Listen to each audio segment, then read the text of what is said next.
Fondation Jean Jaurès. Penser pour agir. Bonjour à tous.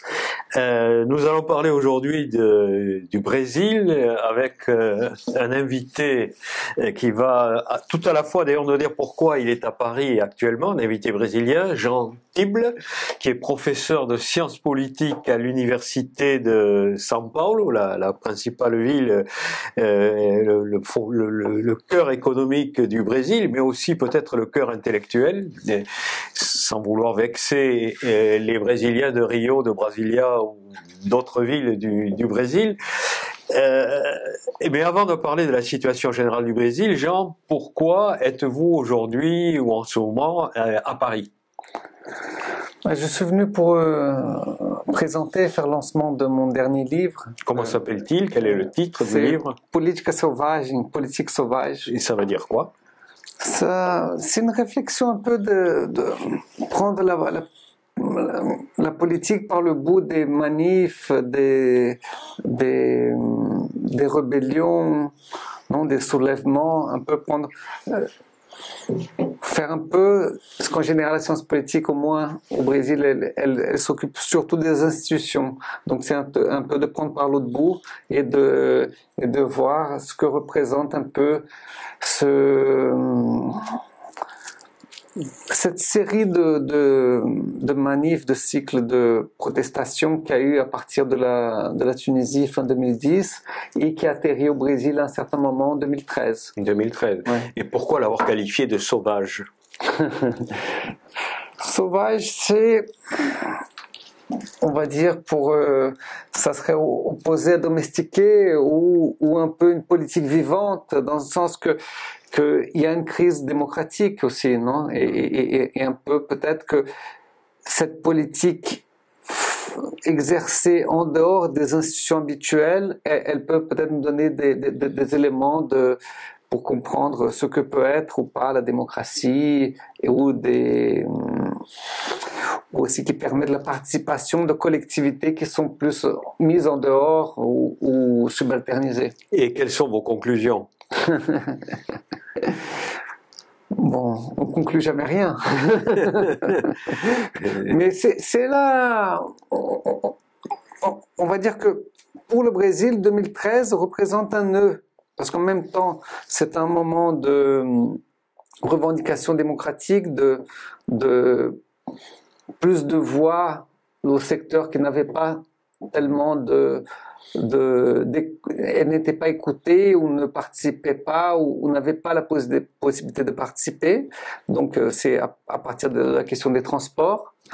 Mais en même temps, c'est aussi toute une revendication d'une meilleure vie dans le sens de problématiser les violences policières qui sont très importantes au Brésil, la question des peuples indigènes. Il y a aussi un débat sur la corruption, et un peu ces demandes-là.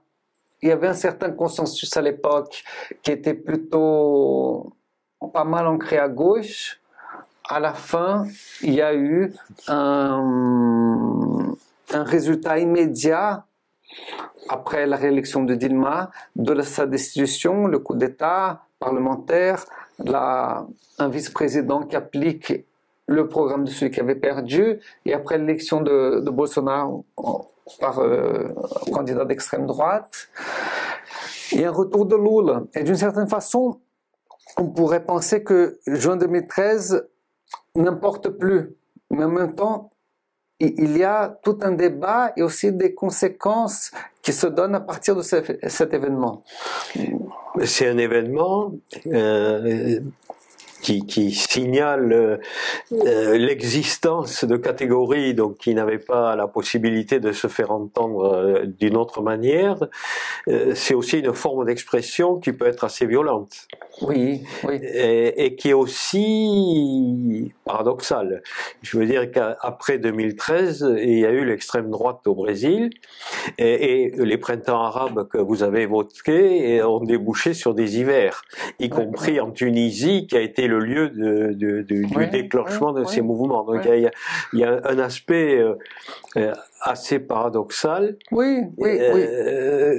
Au Brésil, l'extrême droite est une partie, je dirais, majoritaire de la gauche font ce lien 2013-Bolsonaro. Mais je pense que c'est trompeur, parce que c'est une façon un peu téléologique d'expliquer, et aussi, c'est curieux d'avoir la gauche et l'extrême droite en signe inversé et ayant la même lecture. Non, je pense que qu'il faudrait plus essayer de comprendre. Parce qu'effectivement, l'extrême droite a été également présente dans les mouvements de contestation à l'origine, dans l'augmentation des tickets de bus. Il y a eu un site internet animé par un certain nombre de personnes qui étaient pas de gauche. Oui, mais les manifs, il y a eu un épisode à São Paulo, particulièrement le 20 ou le 21 juin, ce qui était 2013. de la célébration de la victoire donc immédiate, qui était donc le billet de bus n'avait plus augmenté, de métro et de train. Mais et là il y a eu des violences de l'extrême droite qui ont attaqué les gens qui avaient des drapeaux rouges, tout ça. Mais je pense que ça c'est assez local.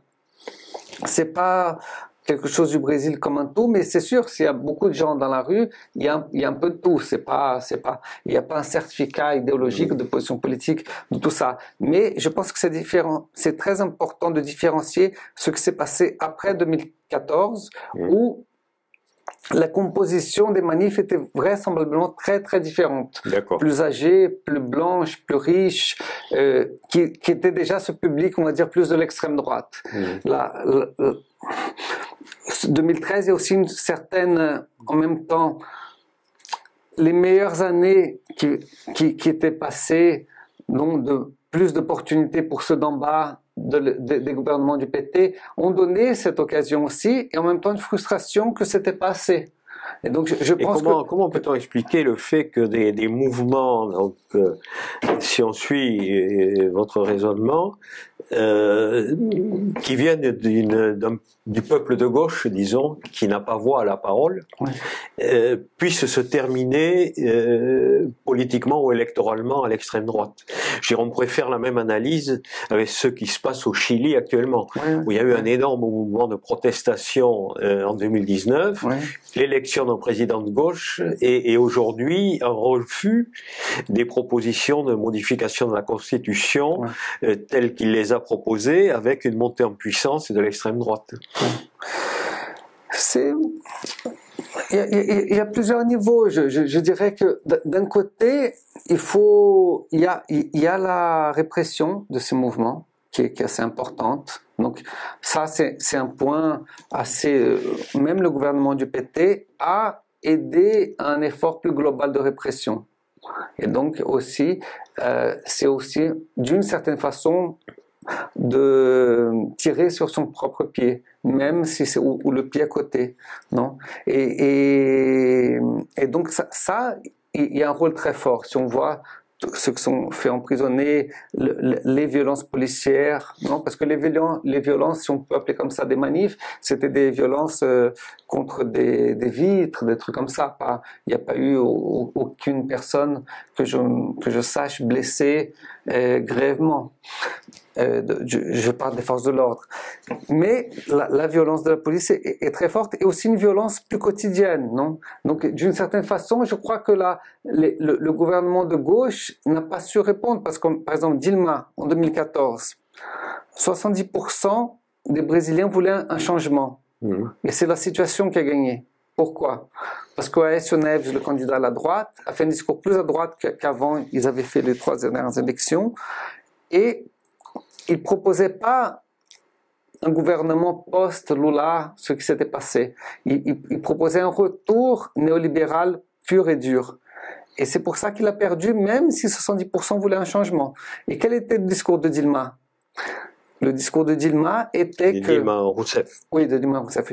Le discours était on va changer plus. C'était un peu mal traduit peut-être comme ça, mais ça veut dire de continuation avec changement. Et qu'est-ce qu'elle a fait? Elle a changé, mais de l'autre côté. Oui. Elle a fait des plans d'austérité. Je me rappelle, j'étais entré dans un bus à São Paulo et juste après, deux personnes, travailleurs, on va dire, communs, et ils ont dit, ce qu'ils nous ont donné avant, ils sont en train de le retirer, de l'enlever maintenant. Ça m'a semblé à l'époque une lecture très précise. Et ça a été une façon aussi de se couper sa propre branche. Et avec l'attaque de la droite, peut-être aussi liée à des intérêts géopolitiques, de politique internationale, États-Unis et autres, a fragilisé, et donc le gouvernement n'a pas tenu le coup.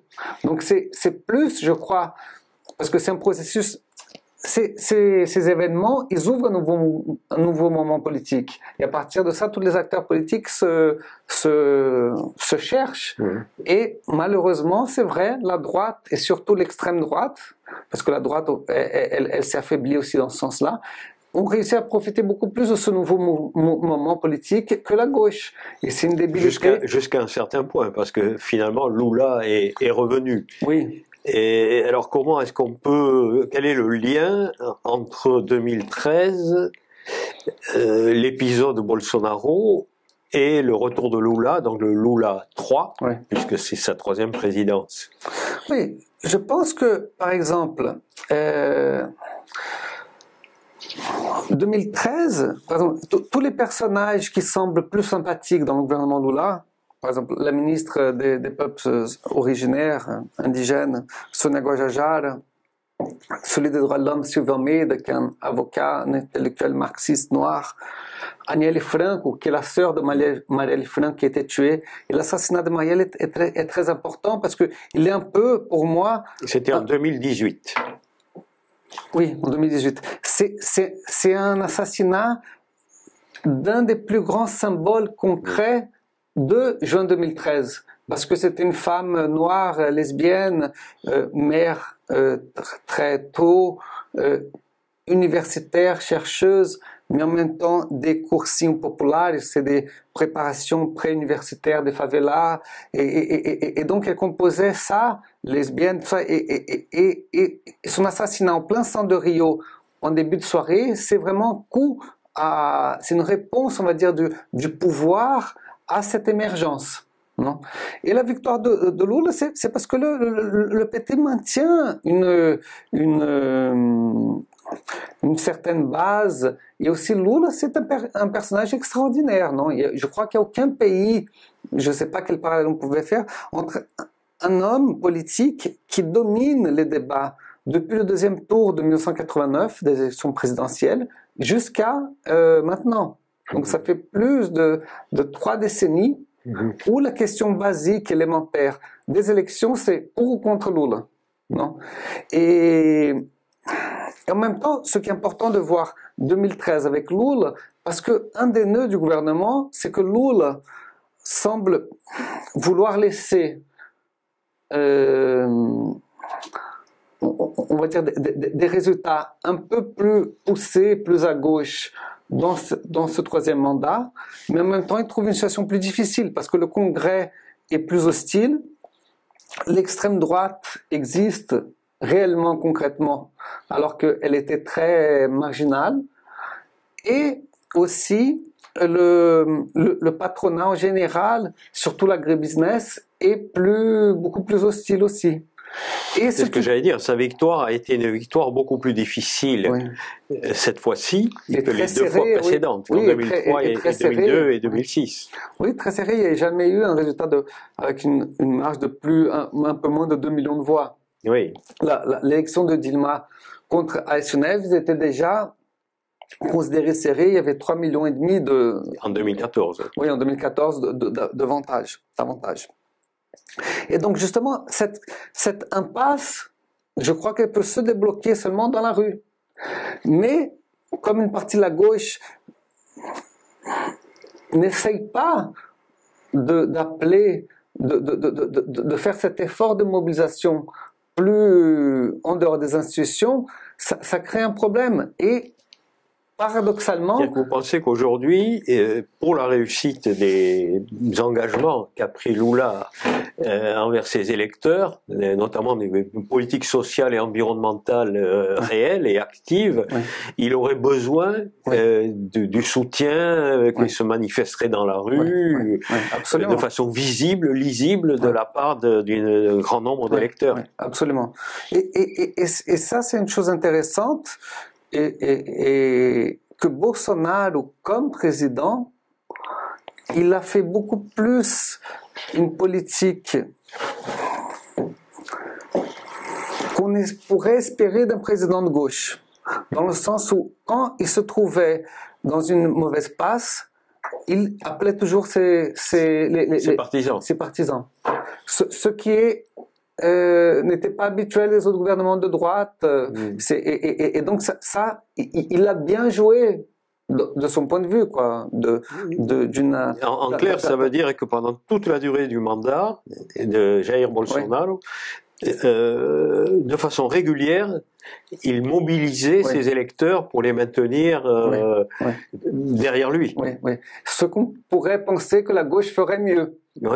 Dû ses origines, tout ça. Parce que Bolsonaro n'a jamais été quelqu'un de manif, d'organiser des mobilisations. À la fin,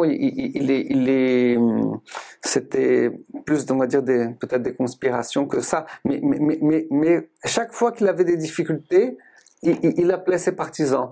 Et d'une certaine façon, la gauche est beaucoup plus timide dans ça. Actuellement, mais toute cette période des gouvernements du PT, de 2003 jusqu'ici. Ah, d'accord. Maintenant, le cinquième gouvernement, non? Le troisième de Lula. Alors que dans l'histoire du PT, il y a eu une histoire de grande mobilisation, notamment à la fin de la dictature. Oui. Non, justement, c'est ça c'est paradoxal. C'est que le PT vient de ça, mais a un peu perdu la main.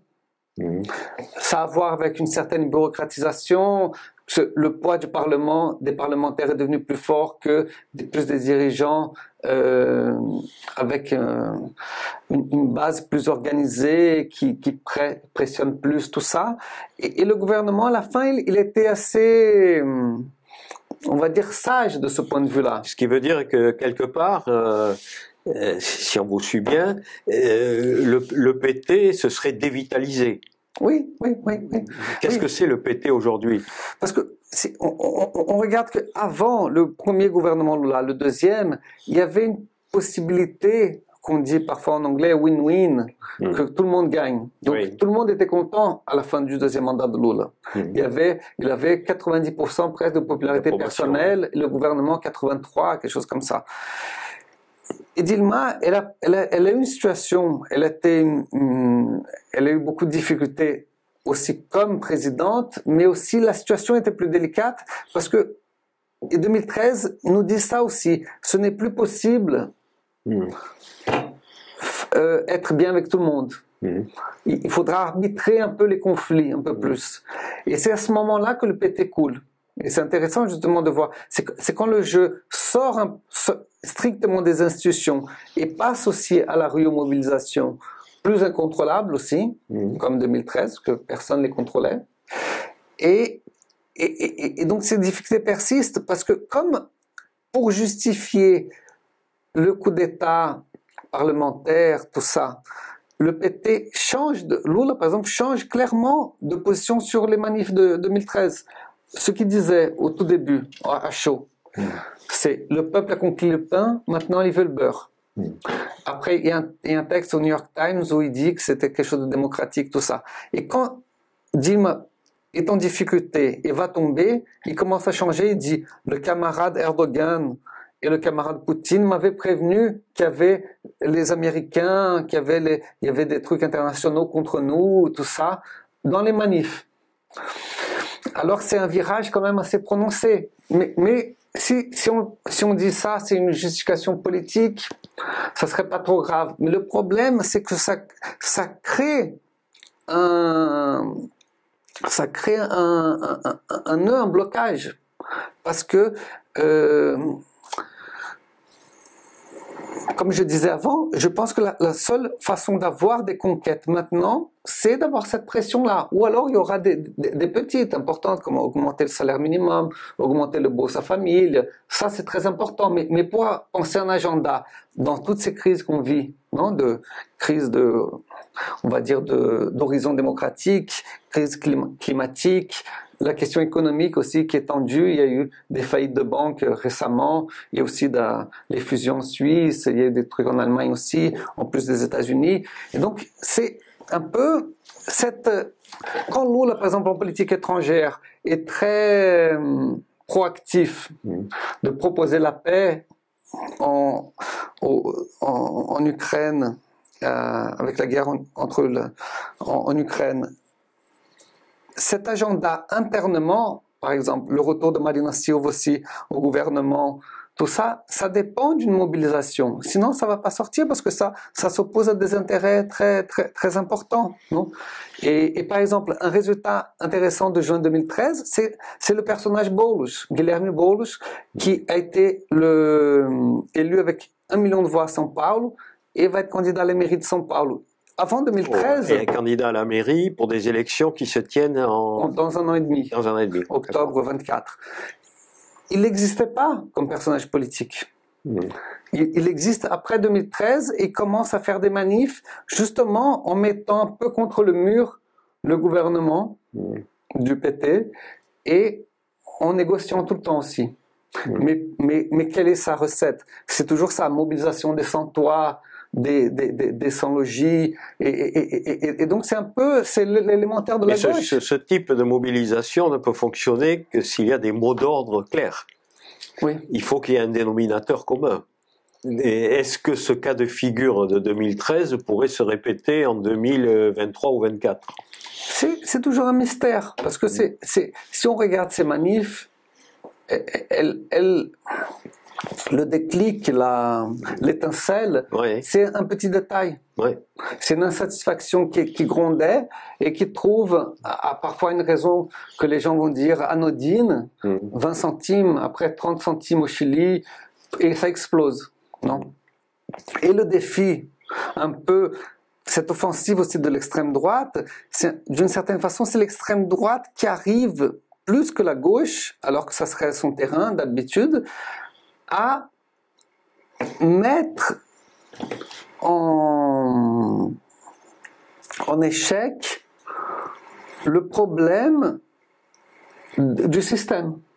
Mais l'extrême droite, bon, on évoquait tout à l'heure la façon de gouverner assez surprenante de l'extrême droite avec Bolsonaro qui convoquait ses partisans de façon régulière. On est dans un cas de figure qui est quand même assez différent des manifestations spontanées, qui démarrent à partir d'étincelles, comme on dit. Mais est-ce que le gouvernement ou le PT actuellement et ses alliés seraient en mesure, comme l'a fait Bolsonaro, d'appeler à manifester pour défendre telle ou telle avancée sociale? C'est à voir, je dirais que non. Est-ce que le problème est posé ou est-ce qu'il est purement théorique? Je pense qu'il y a un peu ce blocage même, parce qu'il n'y a pas une confiance dans la capacité de mobilisation, parce que par exemple tout le processus de l'impeachment de Dilma, oui, il y a eu des manifs qui étaient importantes, mais pas suffisamment pour freiner ce processus. Et donc je pense que c'est quelque chose qui doit être construit, non? C'est parce que Bolsonaro, il pouvait faire ça et s'allier au Parlement parce que le Parlement avait à la fin un agenda pas très distant de son gouvernement. Et donc pour Lula, c'est beaucoup plus difficile parce qu'il a un congrès hostile et il veut faire des avancées sociales. Et donc, c'est pour ça. C'est un peu comme aux États-Unis, non? Ces manifs sont importantes parce que des choses qui étaient interdites passent à être discutées. Par exemple, aux États-Unis, après l'assassinat de George Floyd, ils ont commencé à discuter defund the police, non, enlever des financements de la police et les employer d'autres programmes sociaux, tout ça. C'est des choses qui seraient considérées utopiques la veille. Et durant un certain moment, ça a été discuté sérieusement. Donc il y a peut-être des ouvertures de chemin par là. En essayant de faire un peu de se projeter vers l'avenir, quelque chose d'important qui vient d'être dit, c'est le fait que Lula se trouve dans une situation particulière. Il a un programme mais que le Parlement ne veut pas mettre en œuvre, le Parlement qui est hostile. Est-ce que si cette situation se prolongeait, on ne pourrait pas arriver à une répétition d'un 2013 contre le gouvernement Lula, s'il y avait une paralysie institutionnelle? Bon, tout est possible, mais cette caractéristique multiple, elle est peut-être difficile d'être ancrée à droite, parce que la droite, si elle va se mobiliser, l'extrême droite et les secteurs conservateurs... Non, je voulais parler d'une mobilisation d'un électorat de gauche exaspéré par la paralysie des choses, enfin, entre l'écart entre ce qui est promis et annoncé et qui n'arrive pas à se concrétiser. Oui. Je ne sais pas. Pour l'instant, il y a une certaine patience parce que la page Bolsonaro, qui n'est pas tournée, non, il est toujours un politique important et assez populaire, même s'il a un rejet aussi très important, a été tellement terrible. Donc, les morts de Covid, la situation des Yanomami et d'autres peuples indigènes, ça a été vraiment... Parce que Bolsonaro... D'une certaine façon, l'histoire de l'État brésilien, c'est l'histoire du massacre des peuples. Mais Bolsonaro, il a innové tragiquement et en célébrant cette machine de mort. Et personne n'avait fait ça, aucun général et aucun président avant. Et donc, on vit aussi ce trauma de 4 années, ou plus, si on considère les 6, les 2 de Temer, 6 années vraiment dures où la faim est revenue, où la situation dans les rues des grandes villes est terrible, d'enfants dans les rues on ne voyait plus. Et donc, il y a une patience aussi, et d'une certaine façon, on peut comprendre le gouvernement Lula comme un gouvernement qui va essayer de faire aussi une transition à...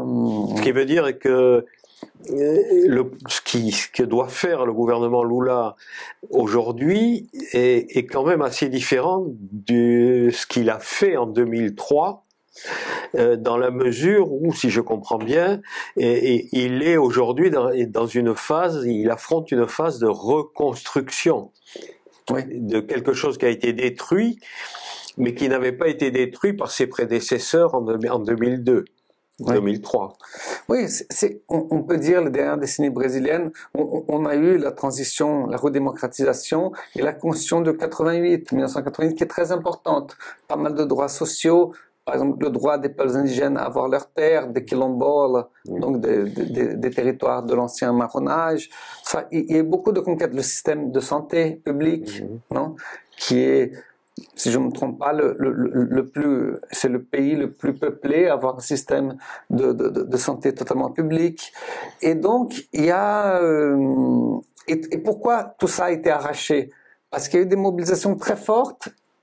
Et là, Lula était un des leaders, justement, des grèves ouvrières à São Bernardo, dans la banlieue de São Paulo. Et donc, toute cette mobilisation, Chico Mendes, le syndicalisme des seringueiros, qui était aussi avec des tons écologistes, quand la question n'était pas tellement autant discutée qu'aujourd'hui, et toute une série de mobilisations, un mouvement de santé populaire, et ça a arraché ces conquêtes de la Constitution de 1988, alors que le Congrès n'était pas de gauche, non?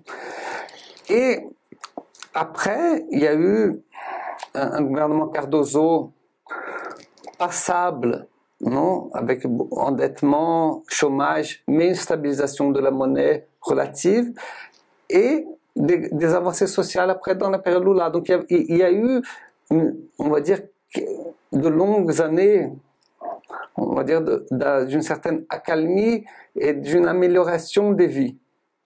Et là, un peu, on va dire peut-être ma génération, d'autres un peu moins âgés aussi, qui ont eu ce backlash, non, ont eu cette descente aux enfers, non, de ces années. Donc, c'est Lula un peu sa mission, et aussi dans une élection qui était aussi serrée, c'est aussi d'essayer de remettre le jeu au niveau plus démocratique. Donc, est-ce qu'il n'y a pas aussi une nécessité de rebâtir un appareil d'État qui a été malmené pendant les années Bolsonaro, Temer et Bolsonaro? Oui, Bolsonaro a dit, c'était un peu un dîner de célébration à l'ambassade du Brésil aux États-Unis, à Washington. Au tout début du gouvernement, il a dit, ma mission n'est pas de construire, je dois rien faire comme ça, il faut qu'on détruise d'abord tout pour après penser quoi faire. Et il a mené assez bien. Il a mené assez bien. La phase de destruction. Oui, il a mené assez bien. Et donc Lula il a ce défi et aussi les demandes. Et des nouvelles demandes aussi. Par exemple, la question de l'environnement, des peuples indigènes est beaucoup plus forte qu'avant. Et donc, par exemple, ce qui s'est passé, la construction, par exemple, de la hydroélectrique, non, de Belo Monte, ça serait plus possible, j'espère, aujourd'hui. Non? Et donc, il doit un peu satisfaire ces deux tableaux. Donc, c'est un moment assez délicat. Parce que c'est pas comme l'autre fois, il avait gagné, il y avait tout un espoir, tout ça. Là, le jeu est beaucoup plus complexe, difficile. Et aussi là, parce qu'il n'y a plus de droite, la droite traditionnelle s'est effondrée. Aussi après 2013, c'est intéressant aussi. Ils n'ont pas réussi, après le processus de coup d'État contre Dilma, la droite pensait, ça va être notre tour de revenir. Et ils sont fait aussi passer par-dessus par l'extrême droite. Et ça continue. Aujourd'hui, Est-ce que les milieux financiers, économiques, qui traditionnellement soutenaient cette droite modérée, sont aujourd'hui, on peut dire, après la présidence Bolsonaro, plus à droite qu'elle ne l'était il y a 10 ans? Oui. Lula a réussi à reprendre le dialogue avec quelques-uns et le gouvernement peut donner des conditions d'avoir un nouveau dialogue avec une partie au moins. Mais il y a eu vraiment ce virage qui est des milieux donc financiers, tout ça, mais aussi de la population. Donc par exemple, c'est curieux que le mot gauche maintenant il est plus présent qu'avant comme opposition à la gauche. Non? Donc même là, le mot communiste, tout ça, qui est un truc aussi très guerre froide, qui dans le passé il y a eu un effet très tragique en Indonésie, aux États-Unis et aussi au Brésil avant, au Chili, en 73, tout ça. Et donc il y a aussi une sorte de renouveau idéologique de l'extrême droite, non? Dans cette clé de l'anticommunisme, non? Qui est aussi qui a pris de la force ces dernières années. Non? Et quelle est, si on veut essayer d'aller au-delà de choses assez élémentaires, de solidarité de classe, disons, mais quand même, il y a différentes façons de la manifester. Comment expliquer ce durcissement du positionnement idéologique des grandes richesses au Brésil? Je crois que il y avait cette impasse, il y avait ce moment où, parce que le boom des commodities, les politiques d'activation du marché interne de la période là d'avant ont permis de ne pas avoir d'affrontement et en même temps d'avoir des conquêtes populaires. Et ça, ce n'était plus possible. Et face ou un PT qui sortirait jamais du gouvernement dans certaines perspectives, parce que il y avait le deuxième gouvernement de Dilma et après Lula pourrait se présenter à nouveau pour encore 2 mandats éventuellement sur les projections qui peuvent être faites ou pas. Et comme dans un contexte au siècle dernier, confronté à un danger de voir ses intérêts touchés, une certaine partie du patronat préférait faire un virage à l'extrême droite. C'est pas, historiquement, ça, c'est assez, je dirais, récurrent.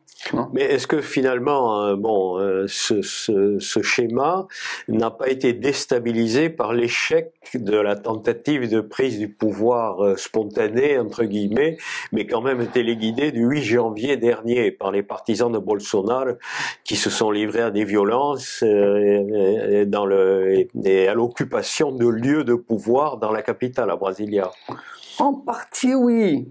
Non, mais je pense pas que ce soit non plus ce pouvoir financier du patronat qui financie ça. C'est plutôt apparemment les premiers résultats des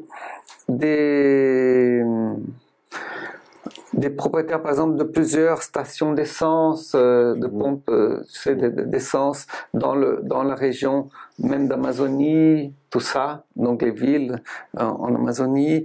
Il y a pas ce lien. Le bolsonarisme, il est multiple, quoi. Il peut avoir un soutien plus timide, moins visible, et aussi il y a ceux qui ont une passion, à mon avis, une passion triste, mais ceux qui ont envahi les trois pouvoirs. Je ne sais pas à quel moment il y a une destruction des immeubles des trois pouvoirs, comme ça. Je ne sais pas. Et bien sûr que Brasilia a cette caractéristique où c'est dans la même place, donc la place des trois pouvoirs, mais ce saccage a été vraiment quelque chose de peut-être un peu inédit. Mais en même temps, parfois les coups ils se donnent c'est un truc qui commence apparemment ridicule ou petit, et il y a un engrenage, et à la fin il y a un coup. C'est pas. Donc c'était quelque chose de très fort, comme d'une autre façon le 6 janvier américain, qui aurait pu, n'était pas très loin de toucher ou de tuer la présidente de la Chambre des députés, ou le vice-président, ou une députée de gauche. Mais est-ce que l'échec de cette occupation des trois pouvoirs n'est pas finalement quelque chose, au final, qui peut jouer en faveur du renforcement du pouvoir du président et sur sa capacité à imposer des règles démocratiques qui étaient un peu oubliées? Oui, d'une certaine façon. Notamment aux forces de l'ordre, aux forces armées, qui restent quand même, et qui ont à l'époque de Bolsonaro, qui avaient un rôle véritablement politique. Oui, Bolsonaro, c'était pas un président une partie de ses activités, on va dire, c'était aller aux cérémonies de la police et des militaires. C'était une activité régulière qu'il faisait. Peut-être, si on prend son agenda pendant ces 4 années comme président, c'était peut-être la principale. Et donc, il y avait ce sens aussi de mobilisation idéologique et politique de ses troupes, dans le sens autre, non? Et c'est vrai que le 8 janvier, ça a été tellement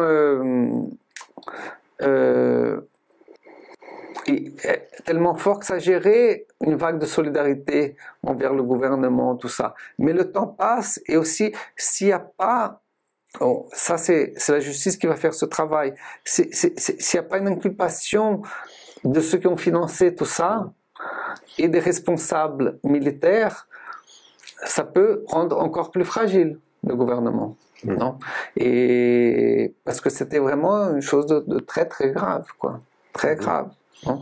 Et la complicité, parce que c'est comme pareil au 6 janvier, si on imagine qu'une mobilisation Black Lives Matter va réussir à arriver au Congrès, au Capitole. Non, c'est comme, il y a eu plein de manifestations de gauche avec beaucoup plus de gens que le 8 janvier. Elles n'ont jamais réussi peut-être, parfois sont entrées dans le Congrès, mais même pas, il n'y avait même pas la possibilité, donc les forces de l'ordre ne le permettaient pas. Donc il y a vraiment au contraire de nos voisins, surtout l'Argentine, mais pas seulement, on n'a pas eu les comptes rendus, non, on n'a pas réglé les comptes avec la période de la dictature. Et ça, on est en train de le payer ces dernières années. Ça, on est en train de le payer parce que là, ça a été convenu que le jour du coup d'État de 64 n'allait pas être célébré par l'armée, mais ça a été célébré toutes ces dernières années, non? Et donc c'est une institution qui vit selon sa propre conception idéologique de ce qui s'est passé et qui est fausse. Non? Et de son rôle comme une sorte de quatrième pouvoir, modérateur, selon les termes utilisés par certains généraux, qui expliquent la présence des militaires pendant le processus électoral, notamment. Oui. Et là, parce qu'il y a eu ce débat dans la Constitution de 88, justement de quel aurait été le rôle, quel serait le rôle des militaires, et il y a une version très ambiguë. Et après un petit moment de répit, ils sont revenus, qui est, on va dire, plus un continuum de l'histoire brésilienne, parce que la République même, le 15 novembre 1889, est un coup d'État militaire. Donc, parce que l'Empire était désorganisé après l'abolition de l'esclavage, qui était là une base forte de l'économie brésilienne. Donc il y a un continuum, même la gauche, au siècle dernier, surtout la première moitié, avait une tradition militaire de gauche. Non? Le principal personnage communiste du siècle dernier venait des militaires, Prestes. Et donc il y a cette, mais en 64, cette tradition, on va dire, de gauche, avec nationaliste de gauche, on pourrait dire quelque chose comme ça, a été totalement stoppée avec le coup d'État de 64. Et donc, on a ce défi. Vivre en démocratie, c'est d'avoir le contrôle civil fort sur les militaires. Et ça, c'est loin d'être joué. Parce que c'est un peu ça, c'est une autre face de la même question. Quand je disais que le gouvernement a été sage à éviter les conflits, le gouvernement de Lula 1, Lula 2, surtout, c'est de ne pas avoir touché ces institutions qui devraient être démocratisées. L'option était clairement on va pas toucher à ça, on va se concentrer sur d'autres problèmes. Mais le problème nous a rattrapés. Et maintenant, il faut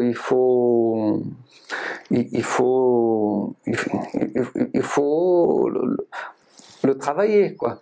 Et le 8 janvier a réellement donné une occasion d'avoir peut-être, mais on ne sait pas encore si, parce que là les militaires arrivent à opérer, ils ont une force assez nette. Donc c'est quelque chose de très délicat et qui est très loin du contexte français peut-être.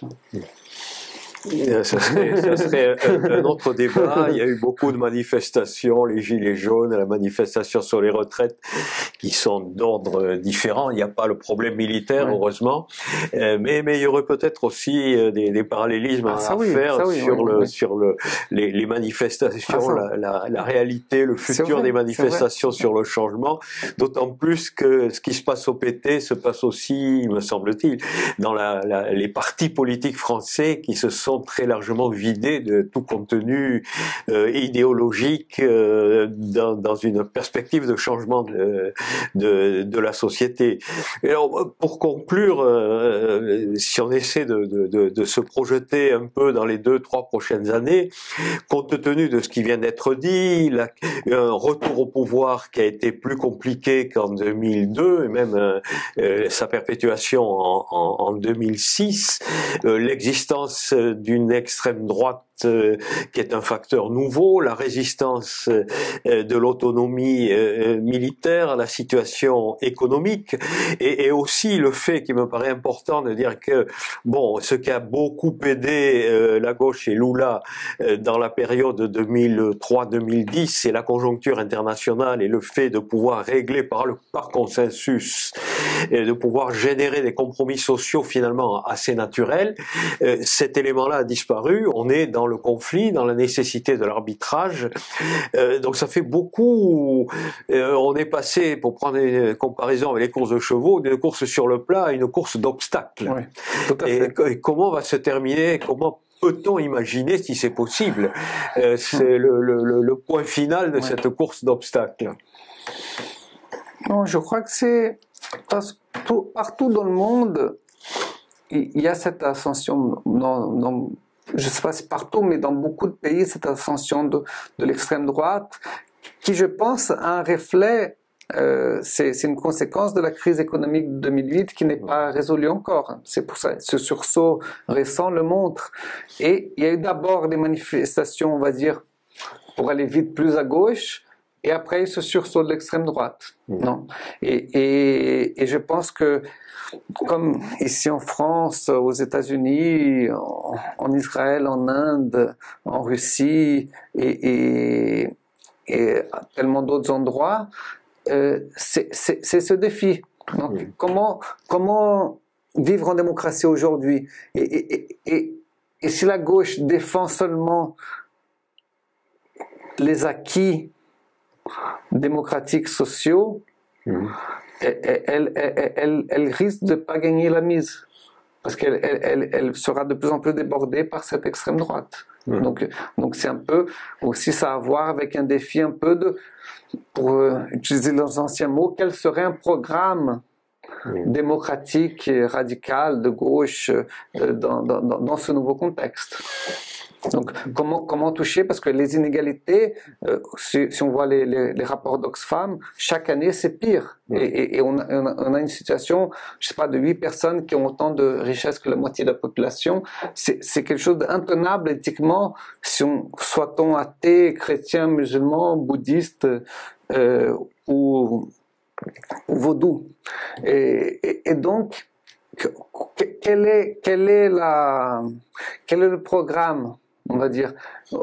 On va voir cette année les 50 ans du coup d'État au Chili en 73. Non, Allende a une beauté d'être un réformiste révolutionnaire ou un révolutionnaire réformiste. Et quel est l'agenda de vraies réformes? Je pense que c'est un peu. Mais pour avoir un agenda de vraie réforme, il faut aussi avoir une pulsion révolutionnaire, je pense. Et donc, qu'est-ce que ça veut dire aujourd'hui? Je pense que cette question, on n'arrive pas à la répondre. Et comme on n'arrive pas, on devient soit conservateur, soit on laisse passer l'extrême droite. Et un programme demande aussi d'avoir une analyse des conflits, une analyse de la société. Et on a l'impression un peu dans le monde entier que les partis progressistes ou de gauche sont paralysés par la mondialisation, par la globalisation. Et les changements du monde du travail. Ça va très vite et la pensée ne suit plus. Et donc les programmes sont des programmes minimaux de défense des acquis, ce qui peut effectivement se révéler tout à fait insuffisant face à une droite conquérante. Donc, bon, espérons que ces contradictions soient résolues de façon positive au Brésil.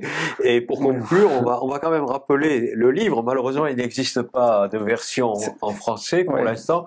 Le titre du livre, c'est Politique sauvage. Je ne peux pas montrer la couverture parce que c'est comme les petits panchos. La politique sauvage. Ils sont partis tous déjà. Et voilà, donc qui est édité à São Paulo. Oui, à São Paulo. C'est deux maisons d'édition. Une s'appelle N-1, N-1 et l'autre GLAC.